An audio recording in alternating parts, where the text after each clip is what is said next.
Conservative Voices Silenced. I'm Christine Sposato, and I'm excited to be your guide through the stories that matter. Stories of resilience, strength, and triumph in a world that doesn't always make space for conservative voices. And I'm Elizabeth Smith, joining Christine in this journey. We know how it feels when your beliefs seem to be drowned out by the noise. But here on this podcast, we're turning up the volume. That's right, Elizabeth, and we're creating a space where conservative voices can speak their truths, sharing the challenges they've faced and the victories they've celebrated. Conservative Voices Silenced is not just a podcast, it's a movement that recognizes the diversity within conservatism and gives a platform to those who felt marginalized. So whether you're a conservative looking for reliable stories or someone curious about the experiences of those with differing viewpoints, you're in the right place. Get ready for an engaging ride as we dive into the trials and triumphs of conservatives navigating a progressive world. We invite you to join us on this journey of discovery, understanding, and most importantly, amplifying voices that deserve to be heard. This is Conservative Voices Silenced, where silence ends and the conversation begins.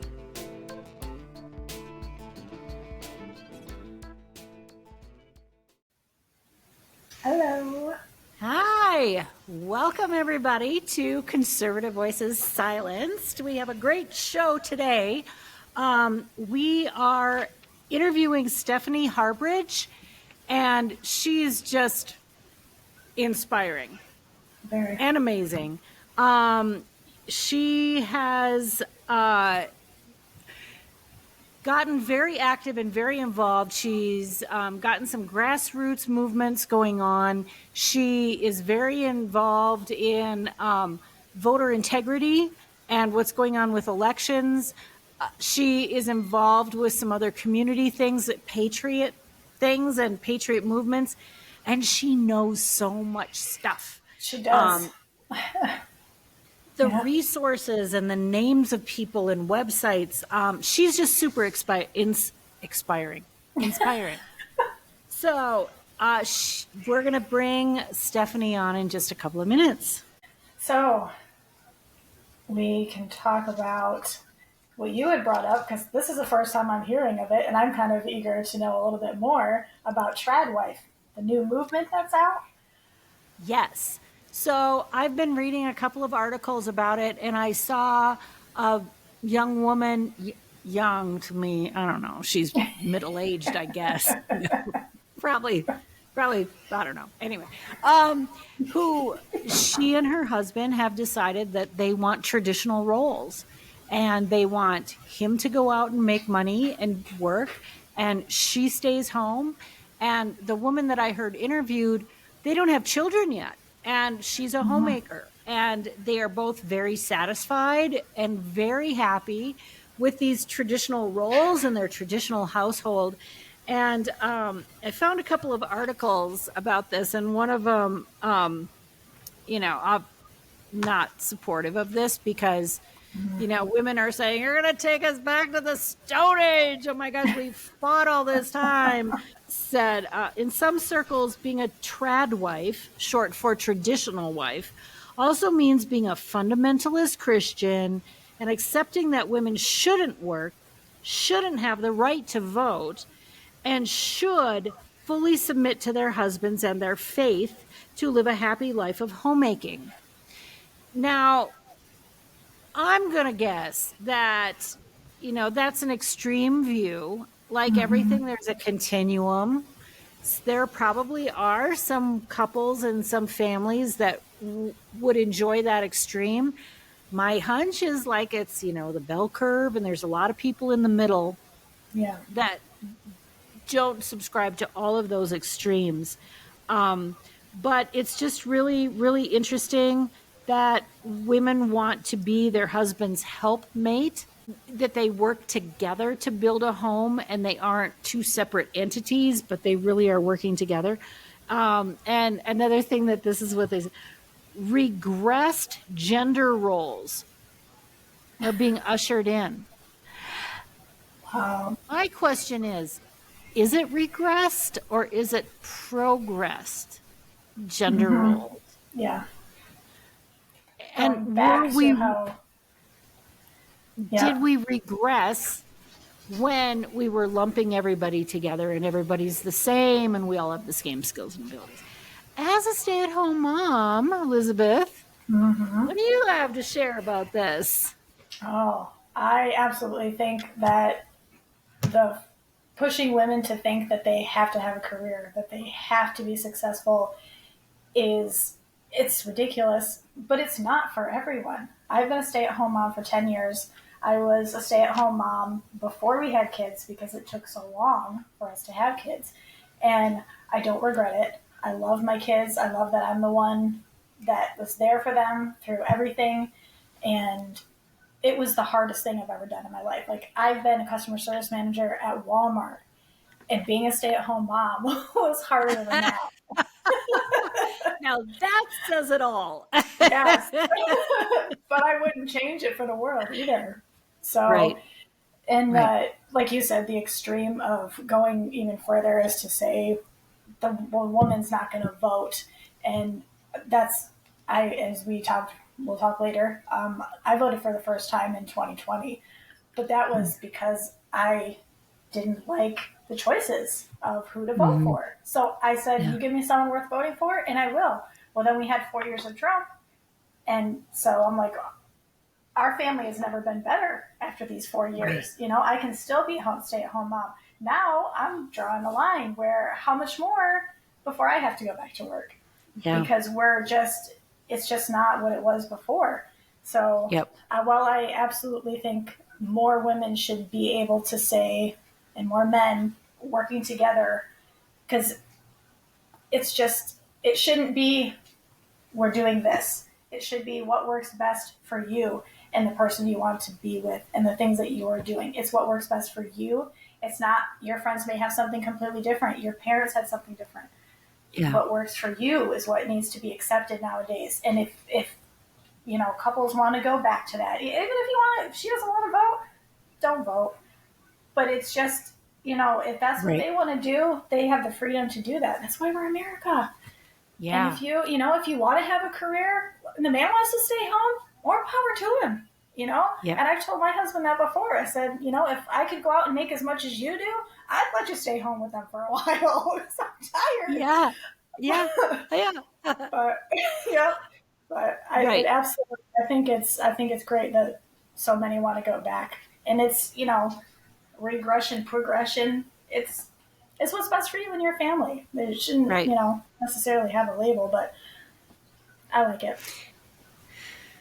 Well, I grew up, since I'm significantly older than you are, I grew up in the 60s and 70s. And, that was all the, burn your bras and, the kind of that was the kind of the breakout of women's liberation was in the 60s and 70s. And I grew up in a small rural community, and I would hear on TV about burn your bra, and I go, who would want to do that?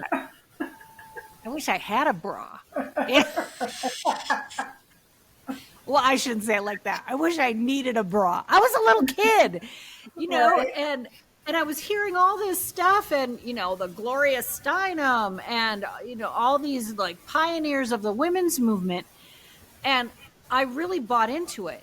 And I thought, wow, to really be a contributor in this society and to your family and to be a whole person as a woman, you have to want to be, this powerful business person. And, I ended up staying home with my kids until they were in school. And that was hard for me. I loved every second of it, but I felt really torn. And I loved it, but I felt like I was missing out. And I'd sit and feel sorry for myself. Oh, well, my girlfriends that have jobs are on an airplane flying to LA to do business, and I was making hot dogs and macaroni and cheese. Right. No glamour, or like your day of cleaning up after your child that's ill, which Yes. isn't glamorous at all. Oh. And it took me a lot of decades to really come to myself and go, you know what? I was sold a bill of goods. I was sold some bullshit about what I should be and who women should be. And for quite a few years, I was really pissed off about it. And I've reconciled it a little bit now. But, I think women are lied to. Lied to. Absolutely. So, yay, gals that want to stay home, and yay, gals that want to go to work.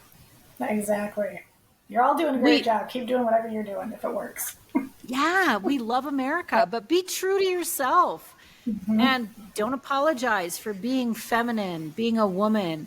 And if you've got those innate, an innate drive to build a nest and build a home and to nurture your children, if you're the one that can get up out of bed at 2 a.m. to clean up a child's mess, that can be fulfilling in and of itself, because there's just this love and this thing that comes out of you that you would do anything for them. You would do anything for them.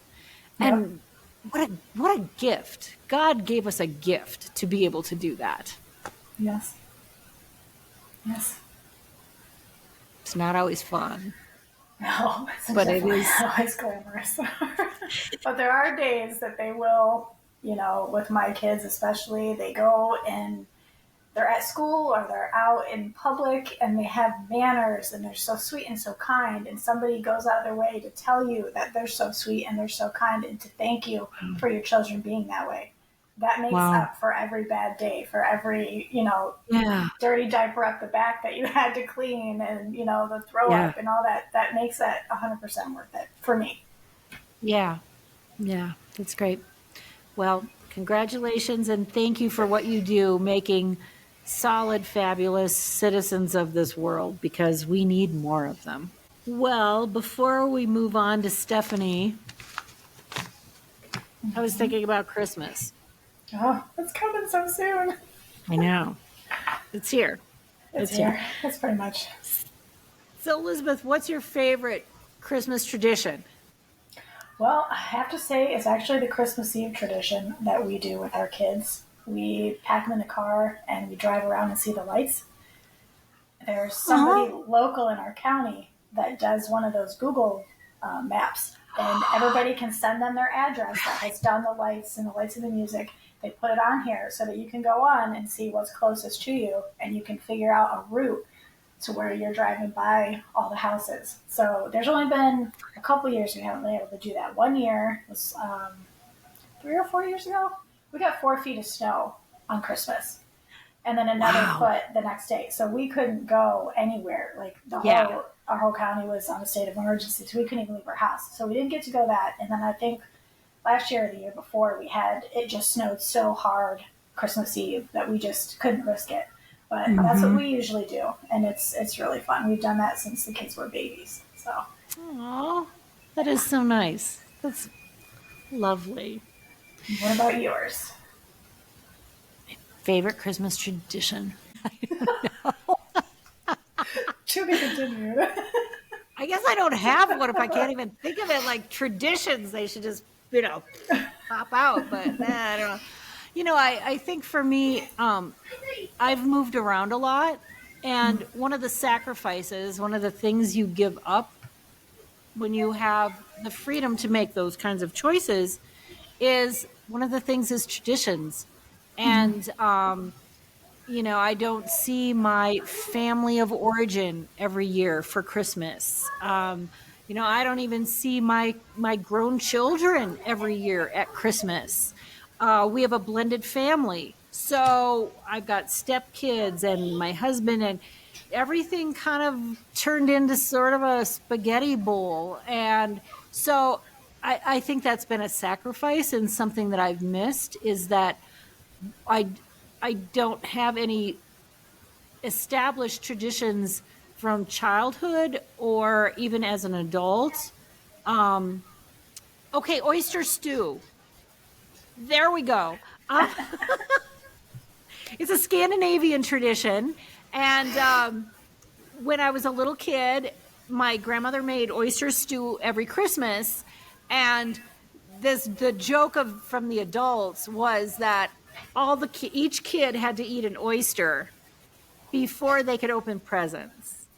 And I grew to just love oysters. I'm an oyster maniac because I was the kid that everybody else would go like, and just to like show off or just to Right. prove like I'm not going to be squealy. I'll eat my oyster. Watch this.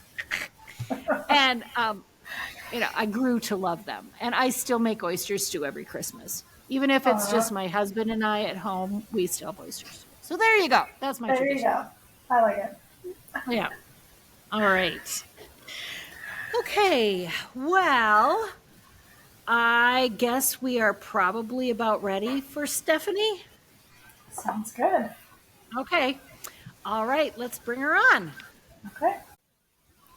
All right. We are ready to meet Stephanie. This is Stephanie Harbridge, and Stephanie is devoted to election integrity, and she's working to change the state of Wisconsin's election process. What a job. Oh my gosh, Stephanie, she's great. She is in Patriots Group leadership. She's in a couple of different organizations, canvassing for ghost registrations and phantom voters with Dr. Douglas Frank. And she's his state lead for Wisconsin. She supported the 7 Wisconsin candidates in the 22 election, and she's a representative for Wisconsin with Cause of America's team.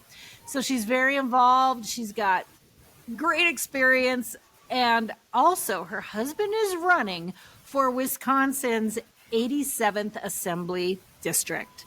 And I love this. This is something that she shared with us. All my trials I have overcome with the help of God. I've lived in a woman's shelter with 2 of my children.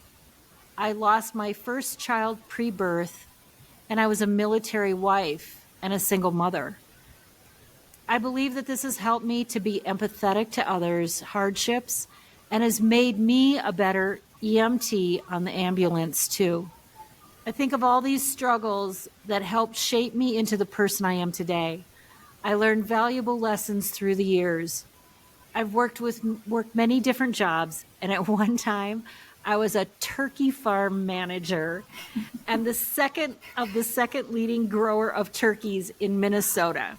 And if you guys know anything about the Midwest, there's a lot of turkeys. So that's saying a lot. I work hard at all I do and find pride in a job well done. So we're excited to have Stephanie with us, and we're ready Right. to welcome Stephanie. Hi. Hi, Stephanie. Hi. Hi. Welcome, welcome, welcome.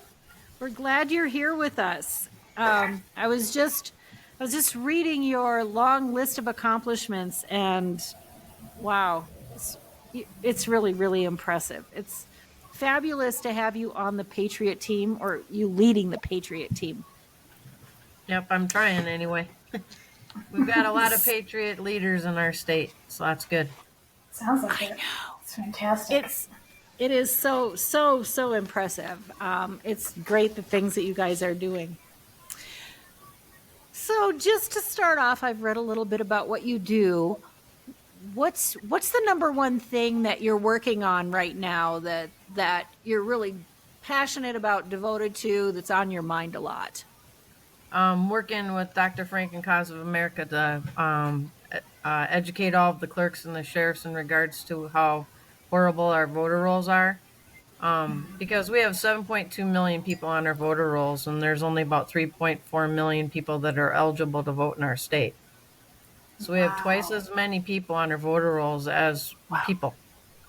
So that's a huge thing, because anybody could cast a vote using one of those identifications in our state, and it just takes a click of a keyboard to do that. Our state statutes lists that they're supposed to be active or inactive people, and they make ineligible or eligible, and they're all on the same list. So if anybody dies or moves out of the state of Wisconsin, they stay on the voter rolls Until someone uses takes them off. Yeah, but they don't ever take anybody off. So right now, there's actually supposed to be a court hearing last week in regards to this, and the judge unfortunately came down with COVID, so now the court case has been moved to January. But that wasn't. It was specifically about removing all the extra people off our voter rolls completely. So at a minimum, we want them on two different lists, so you can't, move them back and forth so easily. But right now they're all on the same list, so that's a huge issue. If you're familiar with Dr. Frank's tours that he does across the country, he's been to 46 states now. He's come to Wisconsin at least, well, I've had him here at least 6 times. And he has graphs, and he has one for Wisconsin. Well, he has one for every state, but for Wisconsin, you can show it to anybody.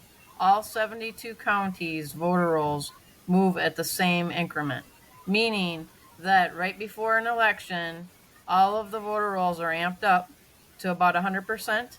Then they drop off about 25% after the election. Then right before the next election, they go back up again.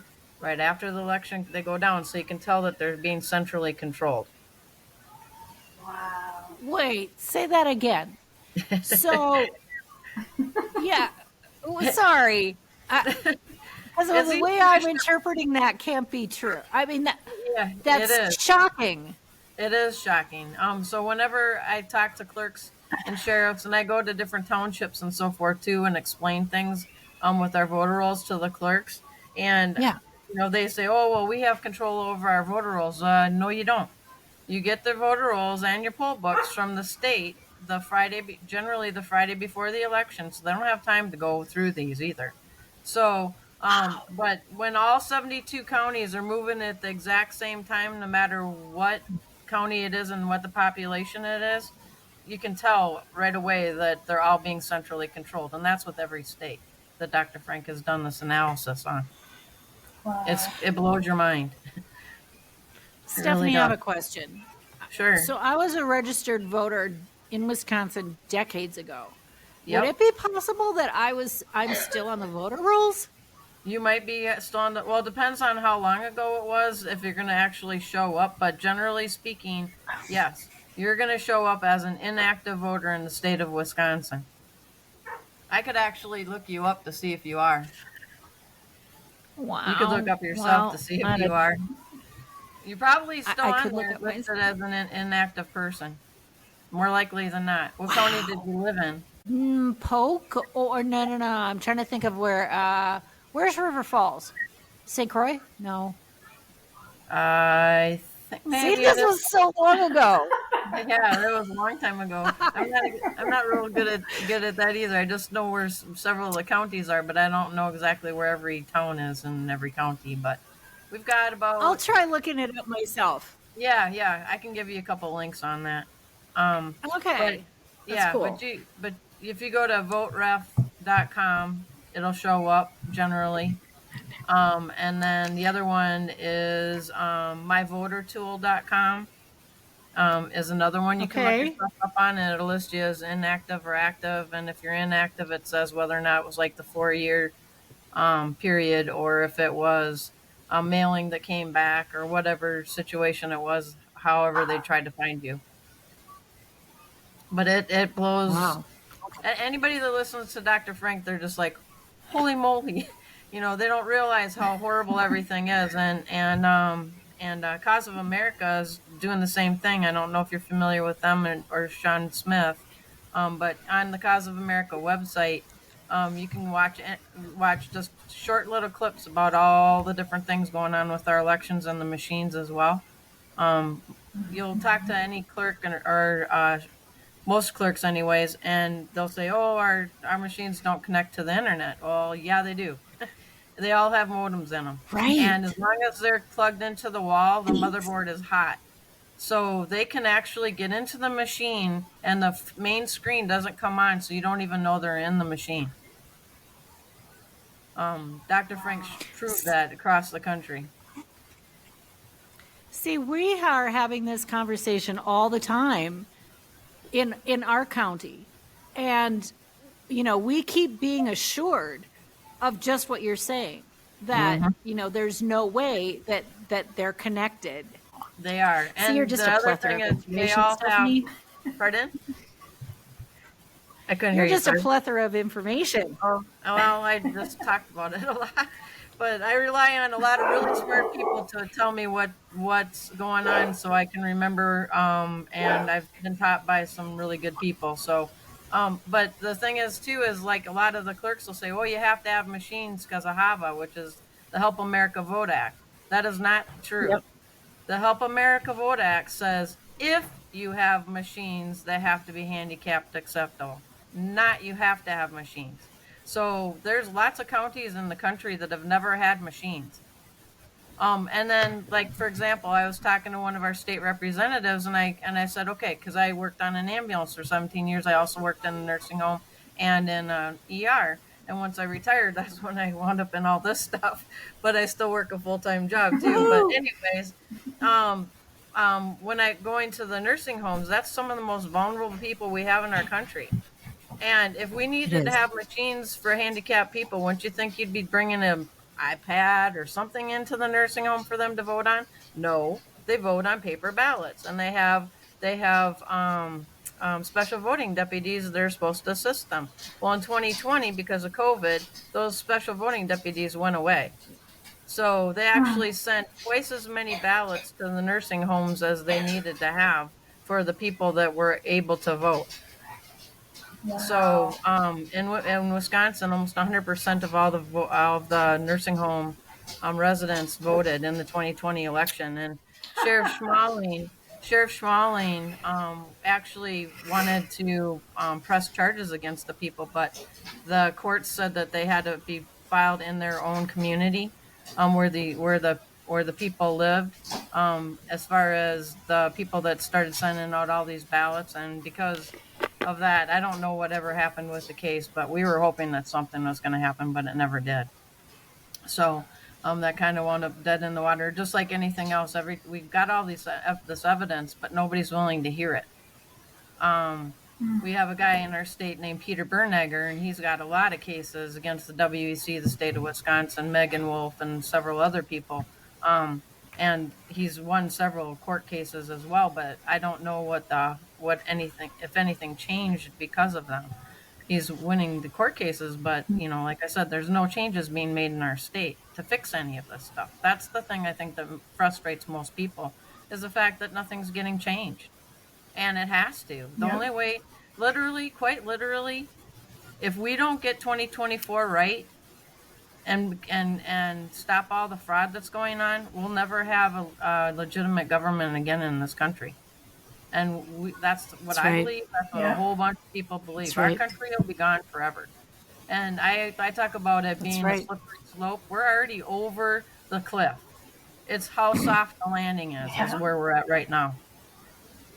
So Mm-hmm. that's the number one thing. And everything else is happening because of fraudulent elections. It's been selections, not Yeah. elections, like everybody else has talked about too. We're fighting evil. It's not Republicans against Democrats, it's evil. And it's a uniparty now. There's just no rhyme or reason. And every time we turn around, there's something else coming down the pipe that you got to go try to fight. And I don't think it's going to Yep. happen or stop anytime soon either. Unfortunately, I think 2024 is going to be a heck of a ride. So we all got to hang on.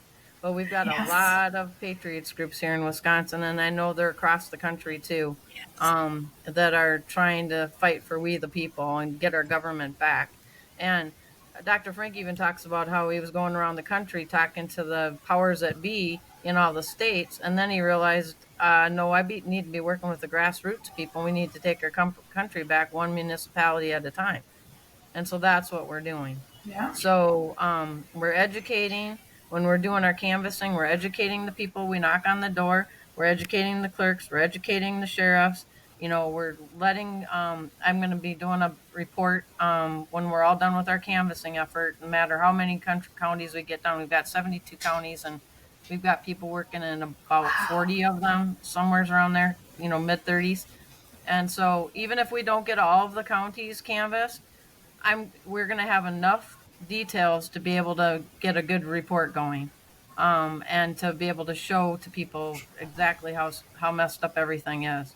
Um, I mean, we've got to get rid of the WEC in our state and get back to the Secretary of State being the in charge of our elections. There was a court case in the Supreme Court here that deemed all the clerks solely responsible for their voter rolls, which they've been relying on the WEC to send them to them every election. So we need to help the clerks get them back. We hand counted for hundreds of years. There's no reason why we can't hand count. France does it in a day. There's several other countries that do it Right. in a day. That's not difficult to do. Cause of America has a hand count system that works really well. They started it in Missouri, and they test drove it there.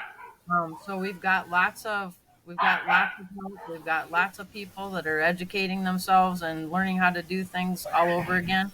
But it's really not difficult. And my husband and I volunteered to help count ballots in the last election, and we were done at the same time they were done checking the tapes off the machine. So it was just like, seriously? I mean, it's not rocket Right. science. It really isn't rocket science. And the clerks always, oh, I don't want to be here all night. Well, you know what? We have elections only so often. That's your job. You took an oath to uphold our and have fair and free elections and secure our elections. And they can't secure anything when they're using a machine that they don't even know how to run backup reports on. So and every time they do an update on these machines, which was right after the Supreme Court Justice hearing that we just had in April, all of the machines had to go in for it was a software update. So whenever they do that kind of stuff, it wipes out all the data that's on the hard drive in those machines. So where's your keeping your records for the time period you're supposed to keep the records for? That they're not there anymore. And if they don't know how to do the backup reports, they're gone. And then Right. the other thing is in Wisconsin specifically, I don't know how many other states have electronic poll books, but I'm sure it works pretty much the same in all the other states too. There's a company called Badger Books, and they're electronic poll books. And people thought that it would be a good thing to do because the company originated in Wisconsin. Well, shortly after they put out all these poll books, this company was sold to a company in Canada. So it's not even a United States company anymore. Then you can Typical. not all clerks do this, but the capability is there to scan your driver's license. So they have all your pertinent information, your organ donor, whatever it is, your eye color, everything else. Then they can scan your proof of residency, and then you sign on it because it's your poll book. Remember how you take your paper poll book and you sign your signature on a piece of paper? No, you sign it on the machine. So there's a gal in Wisconsin that moved from one county to another, where the new county she went to had electronic poll books, the Badger books. So she voted and did her proof of residency and everything else. Well, then she left town after that election. For the next election, she didn't do an absentee ballot or anything. And she went to the clerk's office because when she got back, she checked My Vote Wisconsin, and there was a vote cast for her. She went to the clerk's office and said, "Hey, wait a minute, I didn't cast a vote." And he goes, "Yes, you did. I have your electronic signature." And she got kicked out of the office. She has an attorney now. But that's how easily somebody can use your identity and steal your vote. And I mean, why in the world would anybody ever want to do that? That doesn't even make any sense to have electronic poll books. I mean, we've got some county clerks that are saying absolutely no way, we're not getting them, which is phenomenal. But there's some clerks that are like, oh no, this is okay and everything else, and we're like, no, it's Sure. not okay. It's not okay. We need to get away from all computers when it comes to our elections. That's our country. Yes. And I know darn well my husband, my dad, one of my best friends, and a bunch of my uncles and everybody else that's got family that's been in the military, they didn't die or fight for our country to give away our elections. They didn't do it. And I know many of them will be rolling over in their grave right now if they knew that we are. I mean, that we literally are giving our elections away. They already know who's going to win an election before we have an election at this point. So Yep. unless we fix that, nothing else really matters. I mean, my husband and I love to fish and everything else. We haven't fished in 2 years because every time we think about doing something else, we're like, well, no, we got to do this because this matter. That fishing isn't going to matter if we Yeah. don't get this right. Yeah. You know, I mean, literally, Yeah. we don't, we haven't. I mean, not that I don't want to, but it's just you feel guilty because it's like there's so much work to get done, and there's not enough hours in the day to get it done. So, Right. So Stephanie, when was the moment that you knew that you had to do something, that you had to become a political activist? What was the catalyst, or what was that pivotal moment in your life? it's kind of an interesting story. I've never been involved in politics in my life. I show up and vote, and that's pretty much it. I researched pretty much the presidents. I kind of went along with the party lines on who was running and so forth without really checking anybody out or anything. Well, right after the 2020 election, I started having dreams for weeks on end of Moses parting the Red Sea and Noah's Ark constantly. And I'm like, why am I having these dreams? I'm like, this doesn't make any sense. Why am I having these dreams? And then I called my dad, and my dad's always been the person I call to say, hey, Dad, run issues by him and stuff like that. And he's a military veteran and everything. And he didn't have an answer for me of how we can save our country because we knew darn well that Trump won. We knew darn well. My husband's a numbers guy. We went to bed and Yeah. just like everybody else, and he figured out the numbers. He's like, no way he was gonna lose and all this stuff. And we woke up in the next morning. And we're like, wait a minute, what happened? This does not make any sense whatsoever. So between that, the dreams, and talking to my dad saying that there wasn't anything we could do, or what are you gonna do about it? I was just like, well, wait a minute. What do you mean there's nothing we can do? So then I found Dr. Frank on Facebook, and I didn't know if it was a real account or if, it was like a shadow writer or anything, if it was Right. really him or not. So I messaged him and I said, we're in Wisconsin. We need help. And is there something you can do to help us? Because I had watched Selection Code and stuff on Lindell TV. And so that's how we first found out Oh. about Dr. Frank, because Mike Lindell put together all of these videos on sorry, excuse me, scientific proof on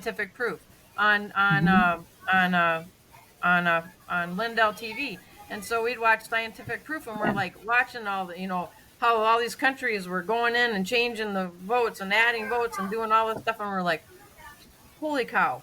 So when I got a hold of Dr. Frank and he actually said he'd come, I actually stood up from my computer and started crying. I'm like, Dr. Frank said he's going to come to Wisconsin. He's going to come to Wisconsin. I was running through my house and told my husband that. And I'm like, holy cow. So I reached out to him first. And it's kind of been a roller coaster since then. I mean, he came and we went and talked to people, and he told us about how we could take our elections back and find fraudulent voters and illegal votes and too many people on the voter rolls at different houses. We knock on a door and there's like 5 people listed registered to vote at that house, and most of the people don't even live there anymore, and the person that actually does live there isn't even on the voter rolls. So anyways, so that's how it all started. And then he asked me to be his team lead for the state of Wisconsin. I'm like, oh, okay. Okay. So then I started doing trainings, and I got help from other states for training materials, and we wrote the documents that we needed for our state. And then I started working with him a lot, and then he connected me up with Cause of America, and then Cause of America asked me to be the volunteer lead for our state for them too. So I volunteer a lot of hours for a lot of this stuff, but a lot of people do. I'm not the only one. I have teams of people in counties all over the state and canvassers, and they're all volunteering their time, their gas, everything else too. It's Yeah. and I had one gal come up to me at a Second Amendment rally, and she started crying and gave me a hug, and I'm like, and I didn't know her, and I'm like, hi. I'm like, what's wrong? I said, can I help you with something? And she goes, She goes, I'm so glad I could meet you. She said, I've been wanting to do something to help our state and our country. And she goes, and I heard about this because Dr. Frank had talked at the Second Amendment rally about doing our, because we call it North of 29, canvassing effort, and it's and movement. Yep. And she goes, now I know there's something I can do to help. And so I was like, oh, way cool. So I just actually talked to her today. But anyway, and the reason why we call it North of 29 is because Highway 29 runs from the west side to the east side of the state. And so the state's almost cut directly in half. It's a little bit shy on the north side, but just one form of fraud in the state of Wisconsin stole everybody's vote north of 29 in our state. One form of fraud. Wow. One. Wow. When I thought about that, and when we were doing the second event for Dr. Frank when he first came here back in October 2022, we were up in Hayward, Wisconsin, and there was a veteran sitting in the audience, and Dr. Frank was going over all these figures, and the guy goes, "Well, we don't matter north of 29." He says, "Nobody comes here," which they have now because we've invited them, but we've got a lot of conservative patriot candidates that are coming up here now, and even our former governor candidate came up here and stuff too, and it was awesome. And so it's like, because he's like, "No, we don't matter, nobody comes here, nobody cares, our votes don't matter because they're all stolen by the bigger five, Madison or Dane County, Milwaukee County, Green Bay, all that, which is Brown County, and Racine. There's all kinds of counties, the bigger counties that are stealing all the votes for everybody else in the state." And so they, like we talk about selections, they're selecting who our representatives are across the state. It's just insane. So we have to fix it. Well, Stephanie, I'm in rural Colorado, and we have the same issue. The Denver metro area controls everything that happens in Colorado, and I could go on a tangent about that, but I shall refrain.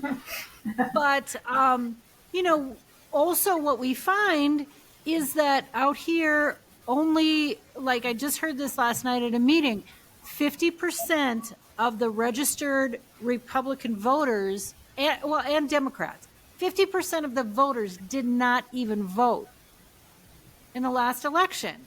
So part of the problem, there's the problem of all this fraud, but part of the problem too in the rural areas is this apathy that people are not pissed off enough and, aren't even activated enough to even fill out their dang ballot. And that's what I feel passionate about, is trying to shake the tree and get these people out and get them to vote.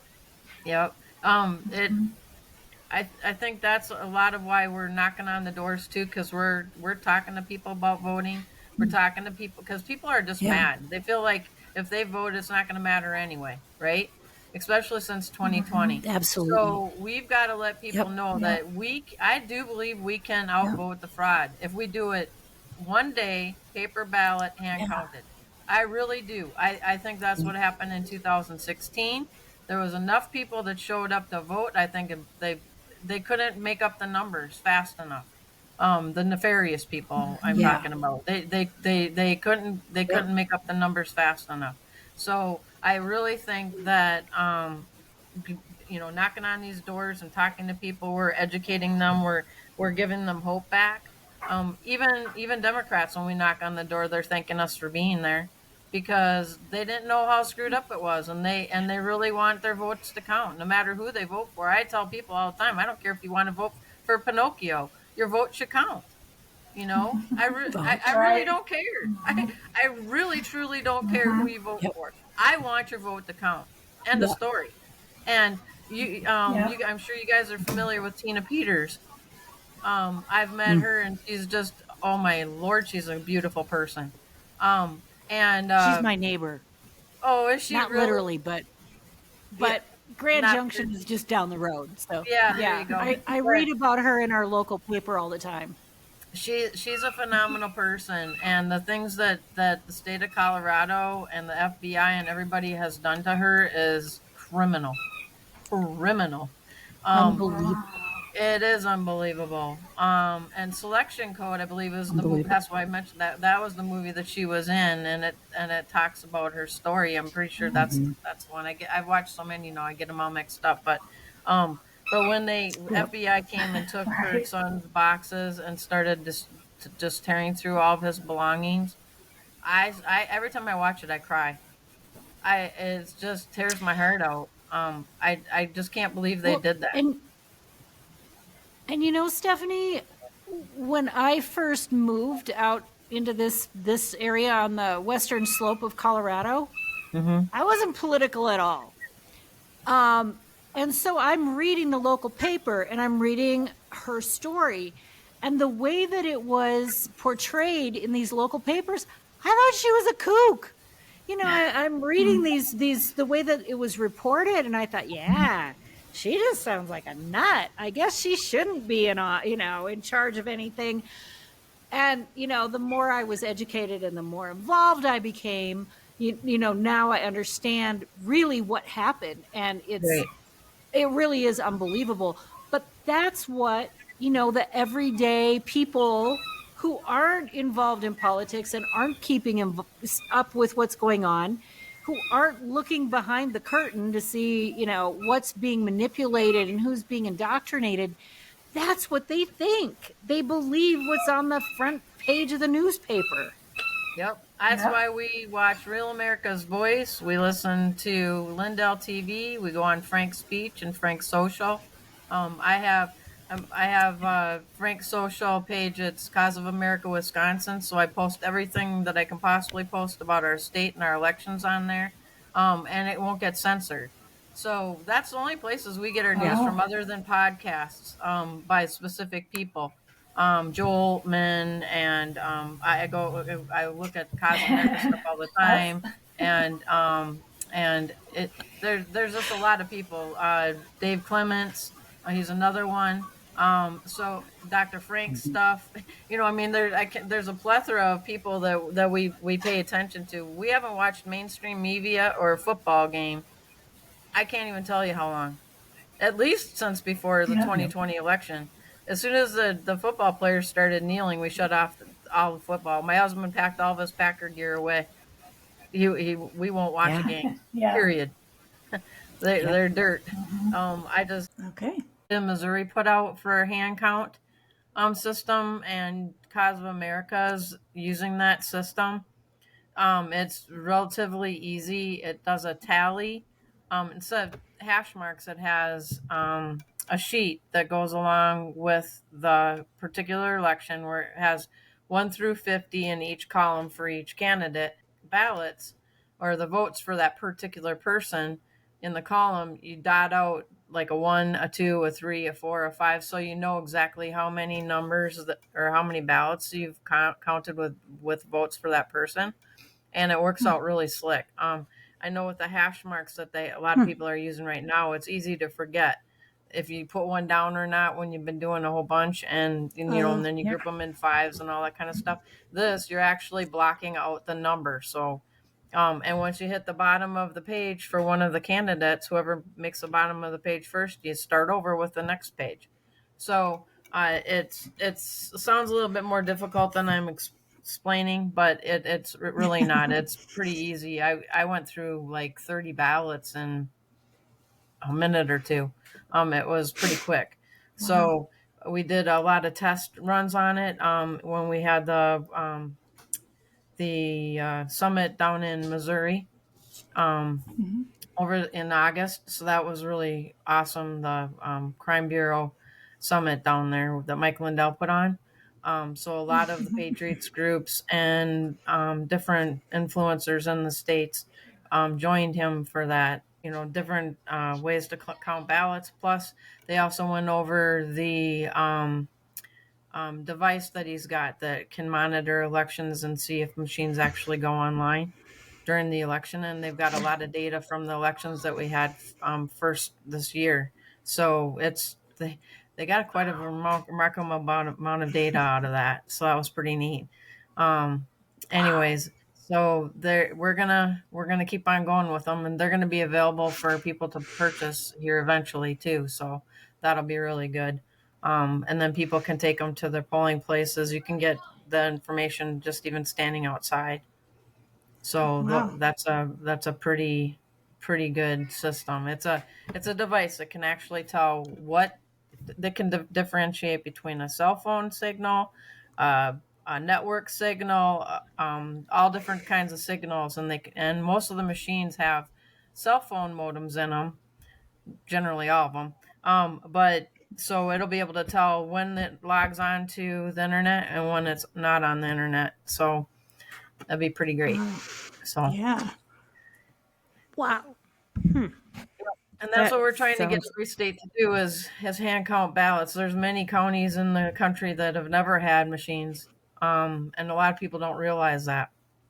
There's a whole bunch of counties in California that are going to hand counted paper ballots. There we have 3 municipalities in Wisconsin so far. There's probably more that I don't know of, but that are also doing hand counted paper ballots and not using machines anymore. So there is nothing that states that you have to use a machine in the United States. It literally doesn't. They try to tell you because of HAVA that you have to have machines, but you don't. In HAVA it says if you have a machine, then you have to have it be compliant for people with handicaps. But we use special voting deputies to help and assist people with disabilities to turn in a ballot. And like when I've talked to people from the legislature too, it's you don't go into a nursing home with a machine. You use special voting deputies and paper ballots. So if that's that's one of the most vulnerable populations we have. So if that was the case, why aren't you doing that for them? So it makes no sense. It's like an oxymoron when people try to say that. So plus it saves municipalities and counties a ton of money.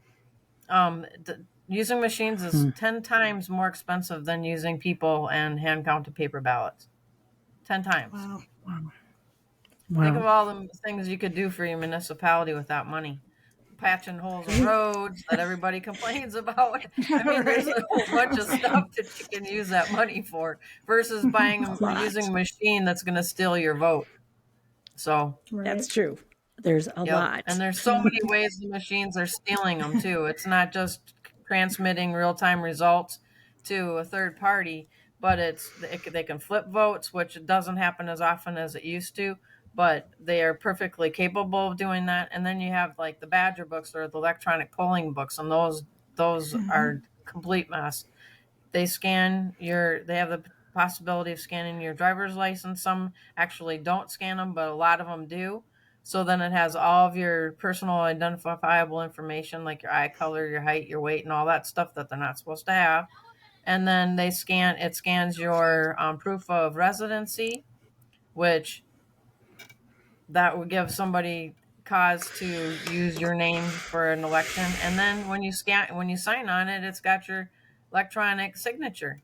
So we've already had at least one case in Wisconsin here where somebody had their vote stolen, and they never even voted in the election because they were out of town.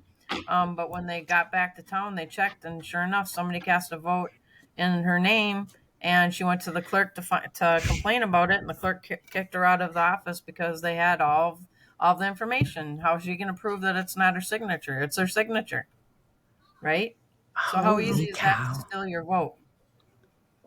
So there's like there's over 50 countries that have gotten rid of machines now. 50. Wow. So there's a lot of countries that are hand counting paper ballots, and they do it in one day. The whole entire country of France did, for example. So it can be done, and it's not going to take 500 years or 500 hours or whatever everybody wants to say it's going to take.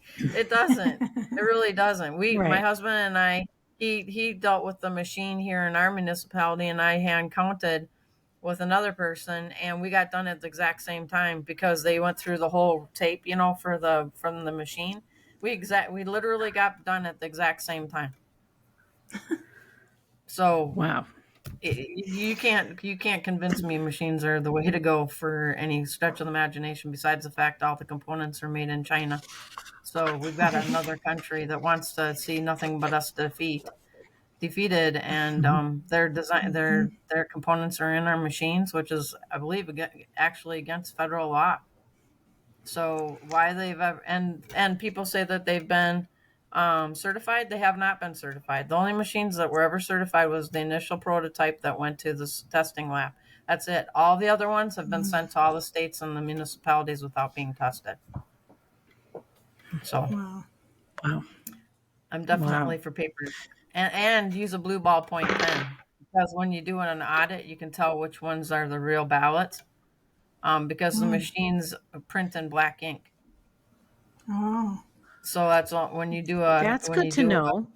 yes. So you always want to use a blue ballpoint pen, and the blue ballpoint pen will also indent the paper. So you do never want to use a felt marker. It doesn't. They say, oh, you have to use it for the ballot to go through. That's a bunch of malarkey. It's not true.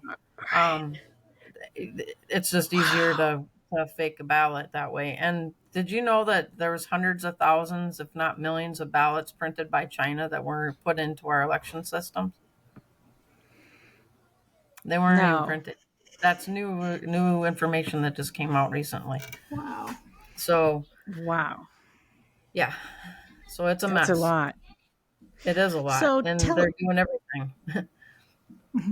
tell us about your personal motivation for getting involved. What got you on this path, Stephanie? Well, back in 2020, my husband, just like a lot of other people, sat up half the night and was tallying numbers. And when we woke up in the morning, and all of a sudden the numbers flipped and Trump didn't win when he had a shoe in to win, we were like, something's up. So I called my dad, who was also in the military previously, and I said, we got to do something. Something's got to be done. And he's like, well, what are you going to do about it? So when he didn't have an answer, Scott, my husband, and I decided we're going to start a Patriots group, because we were getting censored by the Republican Party. We were getting censored by everybody because we were like screaming uncle on this whole thing, and nothing was being done.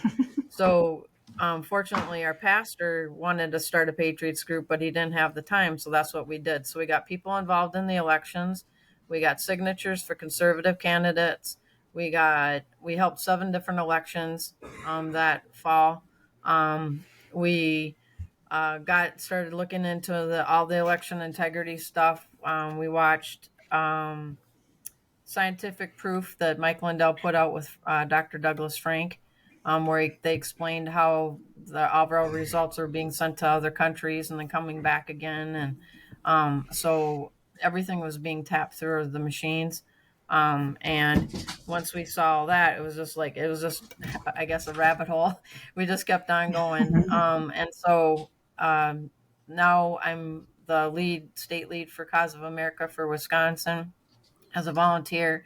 And I'm also working with Dr. Frank, and we're canvassing for phantom and ghost voters, or phantom registrations and ghost voters in Wisconsin across the state. We've got about 42 counties of 72 working on some phase of it. We've got 13 counties done with phase 1. So what we're doing is we're knocking on doors of houses that have multiple registered voters at those houses, and finding out who actually lives there. And then we're giving that information to the clerks and the sheriffs, because in Wisconsin, there's about 7.2 million names on the voter rolls, and there's about 5.9 million people for the 2020 census.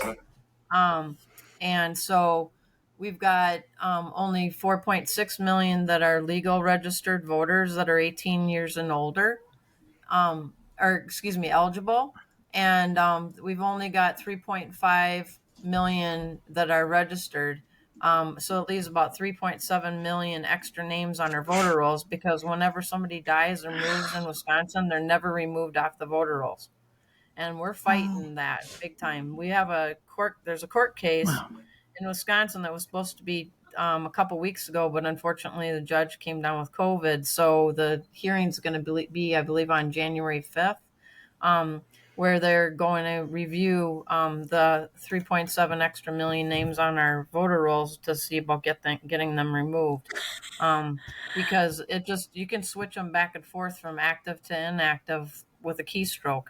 And we believe that's where they're getting a lot of the extra names for the voter rolls. I mean, for the votes. And so that's got to stop.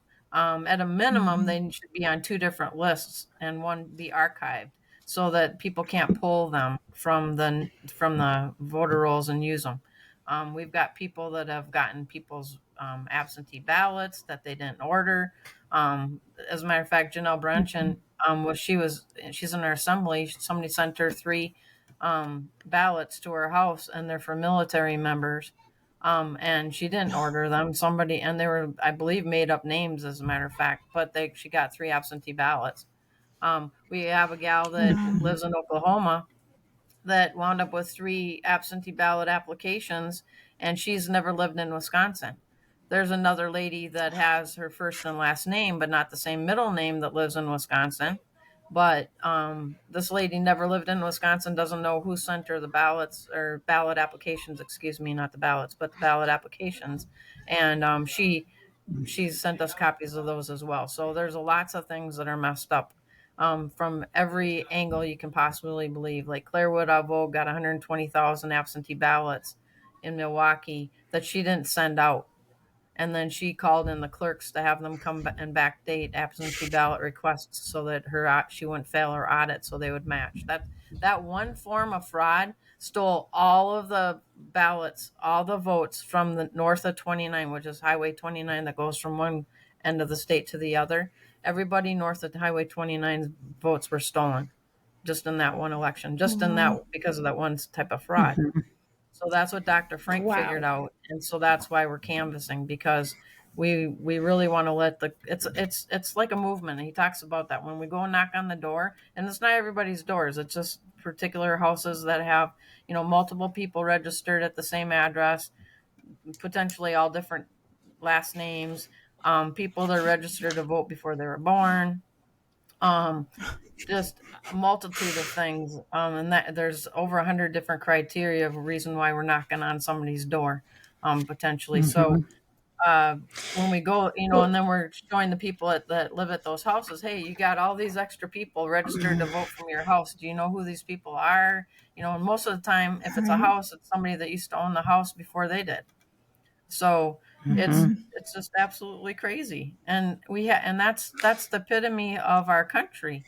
We have to be able to have legal and valid votes in elections. Otherwise, we're in the predicament we're in right now. We're quickly losing our country. Stephanie, that brings me to the question of how do we get people active to do that volunteer work, to go to doors, and how do you recruit people and get people excited? We've been having Dr. Frank here. Generally, it was every other month, and so sorry, my cat's deciding to jump in the middle of my screen. It's usually me. He comes like every other. He comes like, here she comes again. Okay. He's a patriot. He comes about every other month, or he has been until the winter time. And we have events and meetings with people, so that they he gives a presentation. He talks about how we can take our elections back. He went around for the whole first year after 2020, going to state officials and kind of working from the top down. Then he realized it needed to be worked on from the bottom up, because people top down are not going to do anything. So we the people can do this. And so every time he does an event, we get a lot more volunteers. There's a conservative newspaper here in Wisconsin too, and he puts in ads for me. Our local newspaper does the events as well. I have somebody that's helping me do recruiting too. She knows a lot of people, and there's all the different patriots groups that we have in our state. There's a bunch. There's a bunch. So that's how we get the word spread. I'm still working on trying to get volunteers from some counties too. But if we can't get every county canvassed, we're going to have a really good sampling of all the data from all the counties that we do get done. And we're going to be able to give that. I have a senator that's willing to take my report and bring it to the Capitol and start reviewing some of the stuff that we're going to have. So we'll have like how many places we went to, how many people need to be removed from the voter rolls at those residences. Any anomalies we found, like we've got a county where they built a new nursing home, moved everybody out of the old nursing home to the new nursing home, moved everybody out of the government office into the old nursing home because they made new offices there, and there's still people registered to vote at the clerk's office. There's all kinds of things. There's people that are registered to vote from not a legal address, PO boxes, farm fields, um, um, graveyards, ponds, houses that look like they're ready to fall down if you push it, touch them with your finger, they tip over. We've got people registered to vote all over the place, and that's got to stop. They're the nefarious people are doing a really good job of stealing our country. And there's a lot of us, especially patriots, that believe if we don't get 2024 right, our country's gone forever. Because right now we're already over the edge, and it's a matter of how hard we hit bottom. And all you have to do is look at the border. In Florida, they gave over 1 million IDs, driver's licenses and IDs to illegal aliens. And that's a Republican state, supposedly. Minnesota did the same thing. Over 85,000 driver's licenses are going to illegal aliens. What do you think is going to happen? They're going to be voting. How are you going to prove that they're a legal person? I know there's talk about it in our assembly and our Senate here in Wisconsin to put a star or something on driver's licenses so that if illegals get these as IDs, the clerks can easily identify if they're not a legal person, if they're not a legal citizen.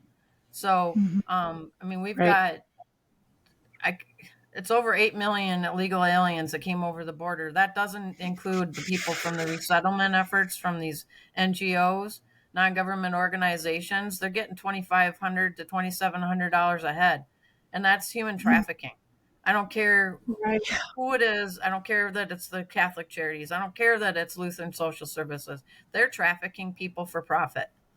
And that's exactly what's happening. We've been fighting that quite a bit here in Wisconsin. We don't want to wind up like Minnesota. Property taxes go up fourfold to pay for all the social services for these people. And they're not all here because they need asylum. They say, when we asked World Relief Foundation, who is the one that's leading the drive here in Wisconsin, how they're vetting these people, and they say, oh, the government's vetting them overseas. Really? You're going to trust the government to do anything, especially now? Not in a million years. So Somalia, they haven't had a legal government in over 20 years. They don't even have any records. So how are you vetting these people?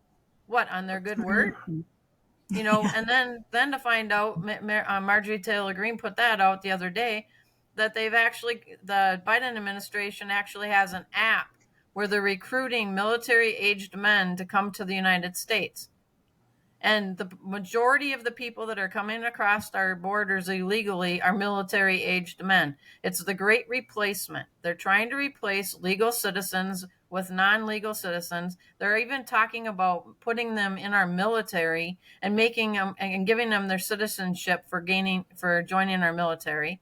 California is recruiting them and arming them, illegal aliens, arming them to be on the police force. Illinois already does do that. So it's absolutely crazy. Every possible way to break down our systems, our legal systems, our Constitution, and take away the rights of the citizens are being done. All of them. Everything you can possibly imagine. What do you tell people who aren't concerned enough to invest that much time into helping or making a difference. And do you have just a quick little elevator speech, 1 to 3 minutes, of how you get people to realize that everyone has to do something? Well, like with our canvassing effort, I mean, I've got a lot of elderly people that are helping. Some don't have computers or printers or anything else, but they do have a car. They can help by driving a car and driving the canvassers if they can't actually canvass door to door. If we don't all stand up right now, it's not a matter of if, it's a matter of when we have no country left. I'm doing this for my grandchildren and my kids. Everybody has a child or a grandchild in this country. And if you want to keep the country that we grew up with, you've got to fight. And it's going to take we the people, every single last one of us. And I tell people too, I don't want to have all the men and women that have died, that are in Arlington Cemetery and everywhere else, die for our rights to keep a constitutional republic, have their deaths be for no reason. No reason at all. I mean, we've got young kids, 18-year-olds, 17-year-olds, that are going and fighting for our country. For what? If we don't stand up behind them, we have nothing left. We have a lot of people where I live that are just interested in fishing and hunting and stuff, and they, really don't want to know about stuff. They kind of sort of know about stuff, but they feel like there's nothing they can do. Well, don't be surprised if God puts a shovel next to your bed. You've got to get up and dig that hole. It just, everybody does. Everybody's got to do something. There's somebody you can volunteer. We got to get our churches going. We've got to get because we've got so many churches that have been infiltrated as well. It's like we've got to get back to the basics. Yes. Like our Constitution is number one. And our country was built on Christian beliefs. So if we lose all that, look at all the Satan clubs that are coming up, even in high schools and stuff. And a whole bunch of them were put up over Christmas. It's ridiculous. It's like, we've got to get God back in our country. And anybody that's a Christian is going to need to stand up, because the Muslim faith is not nice. They have jihad, and as soon as there's enough of their population in your community, they will do a call to jihad. And the call to jihad, they call us infidels, and they will do everything they possibly can to kill us, literally. And these are the people that we're bringing into our country.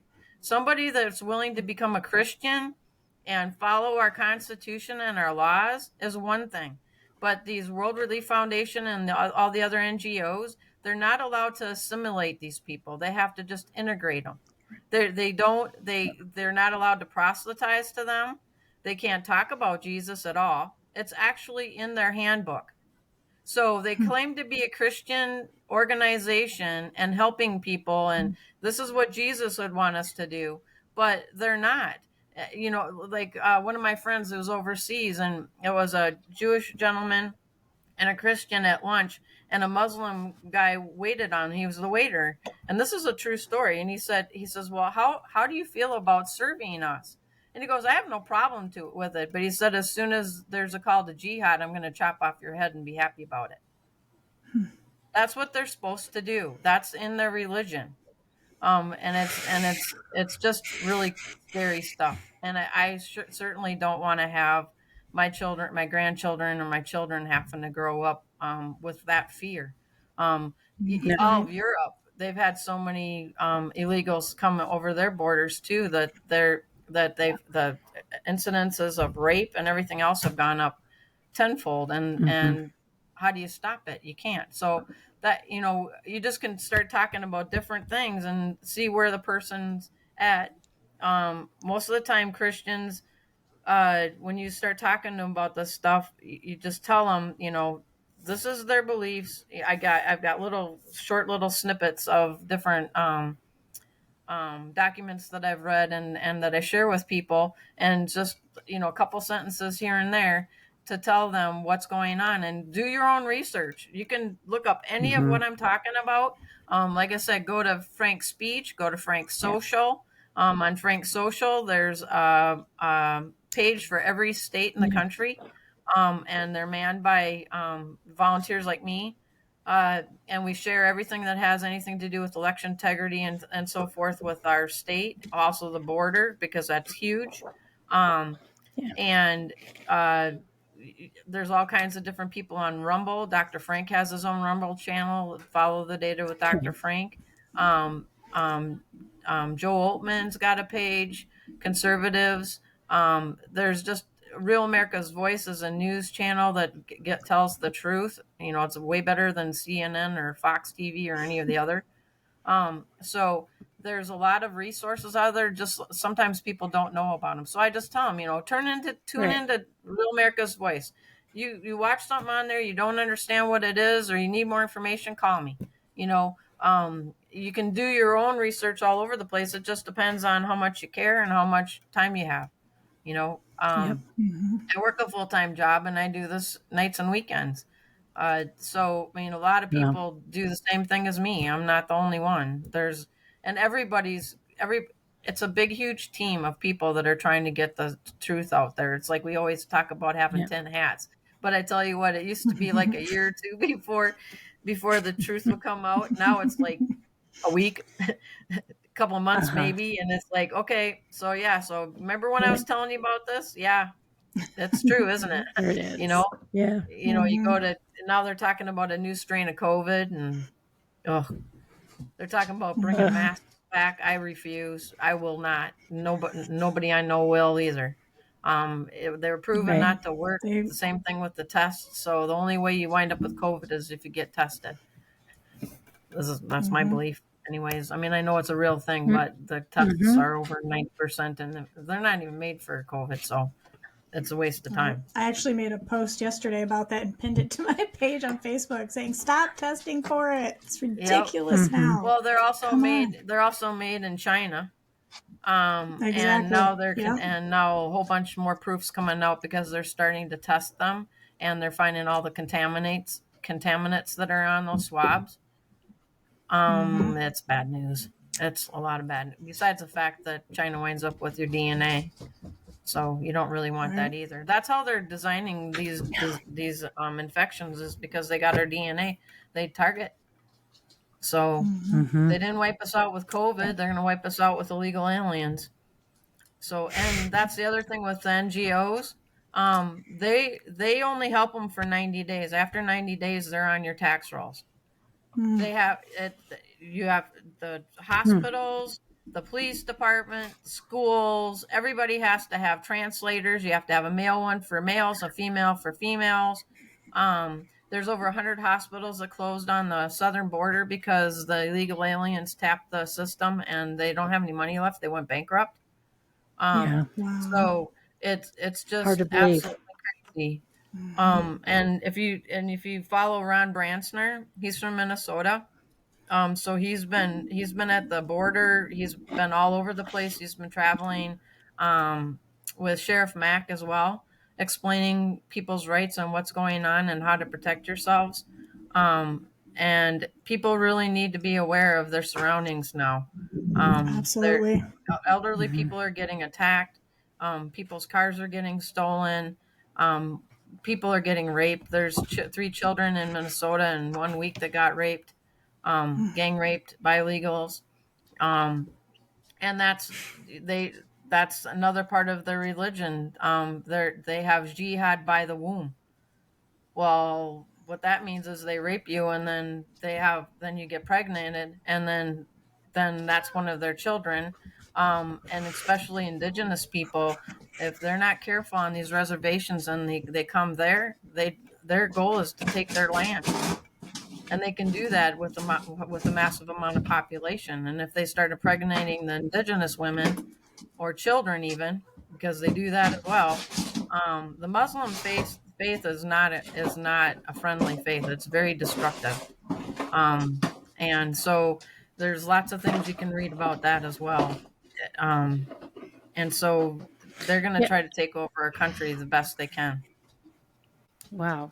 That is a lot. Stephanie, It is. You have gone over a lot for us to think about and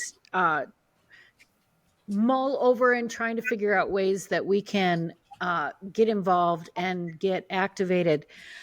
I know that in my particular community, there is a group that is forming that wants to start to implement paper ballots and hand count. That's And awesome. so I know that this interview, I promised that I would send it to them as soon as it's ready. And, I would imagine that are other communities or organizations that are also looking for this information on how they can start a grassroots movement to implement that in their county or city or community. We have a list of resources that you have given to us that we're going to put out with this interview, of websites and people to contact. Anyone that you specifically, do you have one or two or three that you specifically recommend that is a must for groups that are organizing? That Cause of America. out of the list that we have, what would you say this is the best place to go? So, Cause of America, if you go to their website, and you can go to the Crime Bureau, you can look up Crime Bureau Summit. As a matter of fact, there's a lot of videos on there too. But on Cause of America's site, they've got Sean Smith. He's got about, I don't even know how many videos on there, and they're only a few minutes long each one. And you can look up all different kinds of subject matter. It's got why machines are bad, how to hand count, just every subject you can possibly imagine that has to do with election integrity issues are on there. Um, Follow the Great. Data with Dr. Frank is on Rumble. And Dr. Frank has videos he's been to 46 states now in the country, and he's got data for Great. every state that he's been to on that website. So you can look up your own state, get your own state's data. And if your state that he hasn't been to, which is hard to find, he's willing to come there. All you have to do is cover his plane ticket and his lodging. So he doesn't charge a fee. Look at David Clements, his websites, Joe Altman. These are all podcasts that you can go to. Kim Yeater is Take America Back, or I can't remember, all of a sudden, Take Your Power Back. That's what it's called. I couldn't think of it. Anyways, she has weekly meetings as well. Steve Stern, he talks about what are those called? Precinct chairman. So our Wisconsin doesn't have that, but there's a lot of states that do. So that's another way people can get involved and be a precinct committee, their municipality. So there's lots of resources out there, and like I said, Frank's Speech and Frank's Social, you will find more information on there. And all of these people that I was talking about are also on Frank's Speech. So a lot of them have their own shows. So you can follow different people there and get a lot more information. And like I said, I think I sent you the Missouri hand count book too. So there's that, and you can revamp any of this stuff for your own state through your own state laws too. Wow.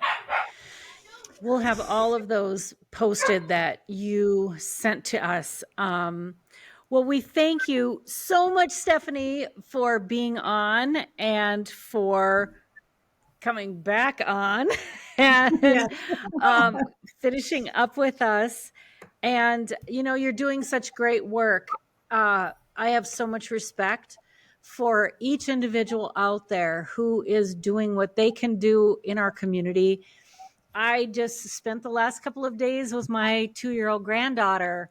And, it's like you said, I wake up every day and I do what I do for her, because I want her to have a world that is beautiful and joyful and free. So thank you for what you do, Stephanie.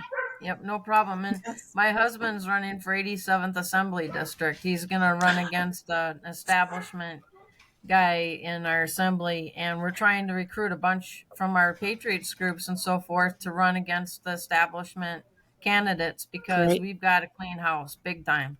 And Mm-hmm. so he was in the military. He worked for the state as a sergeant in the prison system for 27 years, and so now he's going to do this because we've got it. I mean, we don't know if with the system we've got right now, we just hope people overvote the fraud.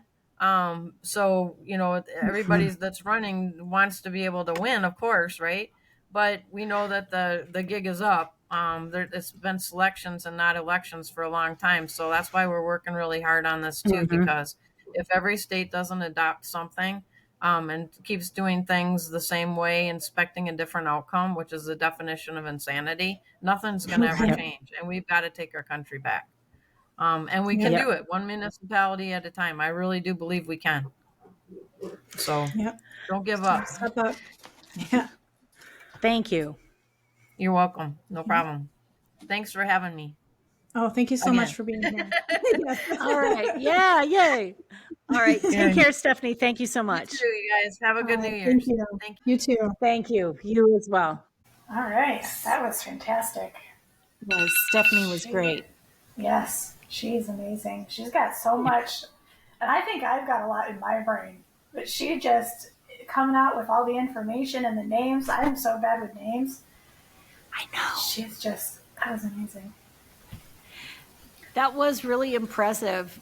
A couple of times when she said, "Well, have you heard of whoever it was?" and my brain would, the hamster would start up, and I think I have.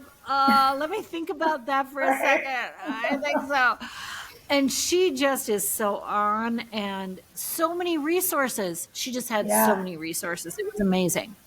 Yeah. I actually had to write a bunch of them down because there was some of the stuff that she talked about that I hadn't heard of it before. I didn't know who Dr. Franks was, so I'm definitely going to be going and looking him up tonight and see. Yeah. I had no idea. Well, and so all the voting and election information was most of it was new to me, but I also found it fascinating what she was sharing about the refugees and immigrants and how people are getting paid to process them, and having housing, and that would defer to communities, counties, cities once they bring them in.